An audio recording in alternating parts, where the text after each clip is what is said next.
All right, welcome back to Brock TV here at the world headquarters of Tiger Creek Outdoors on beautiful Lake Sam Rayburn on this chilly evening. And we're going to discuss Carolina rigs. But first, today's video is brought to you by Alpha Roofers. We're going to discuss Carolina rigging today. I'm going to show you a technique to where you only have to tie one knot instead of the traditional three on the typical C-rig setup that you would buy from the store that comes with the sinker, the beads, already on a piece of wire that has the two eyes. This is a lot easier, quicker, especially when you're in the boat. You're catching fish, you get hung up, you end up having to break off. You don't have to spend all that time retying. This is a lot quicker. You only have to tie one knot. So let's get into it. First off, first thing you're going to need, Carolina keepers. They are these little rubber bead looking things. They come in red and clear. There is a slit that goes all the way through it.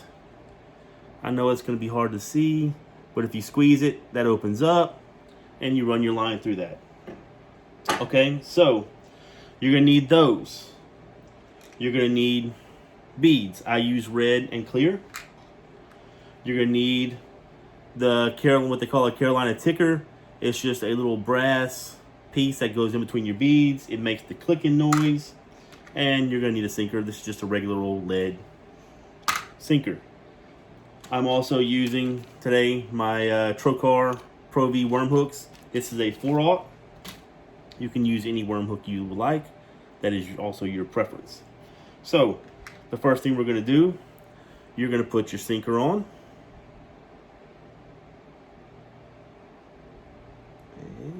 If I can get it through there, there you go. You just let that fall. Yes, I know a lot of you old school Carolina rigger guys, it takes 3 knots. I know your weight doesn't float up and down the line. If you don't want your weight to float, you can use one of the little bobber stops above it. I like to let the weight float. It kind of gives it almost a Texas rig action, but also with a leader. So, put my weight. I'll put my first bead. And put my little clicker on there.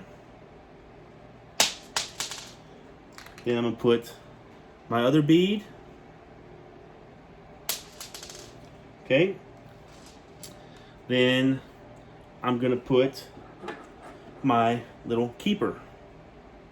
Now you can find these at Walmart, Academy.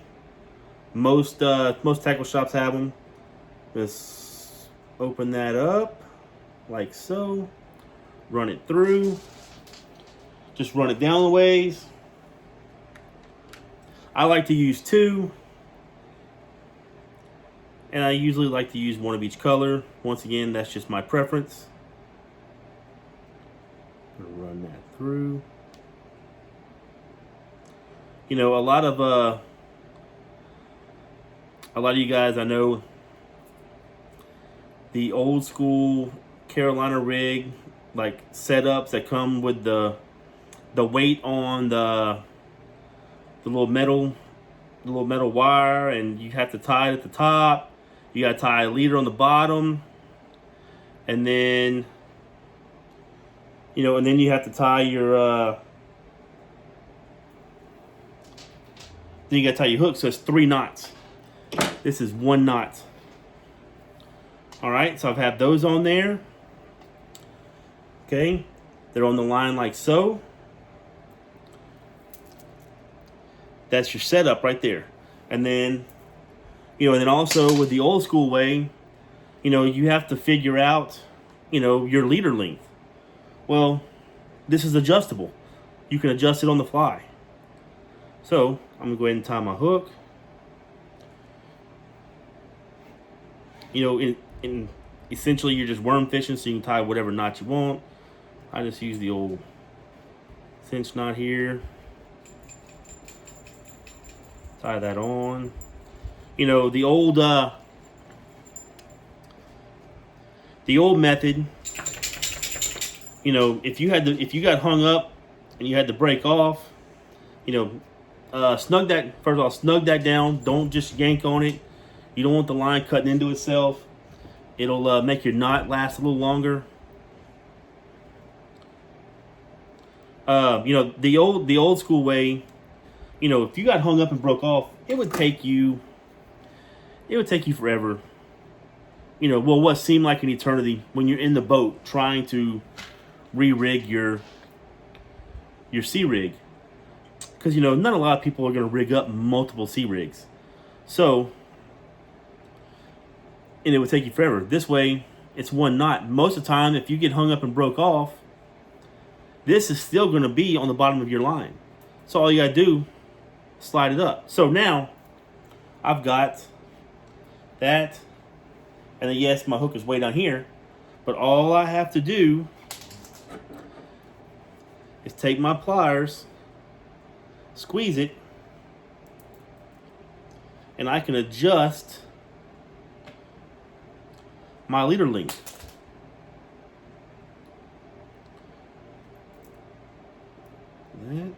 Put that down on top.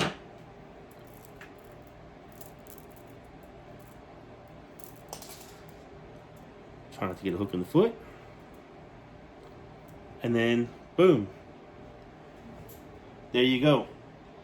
I've got my C-rig with it floats.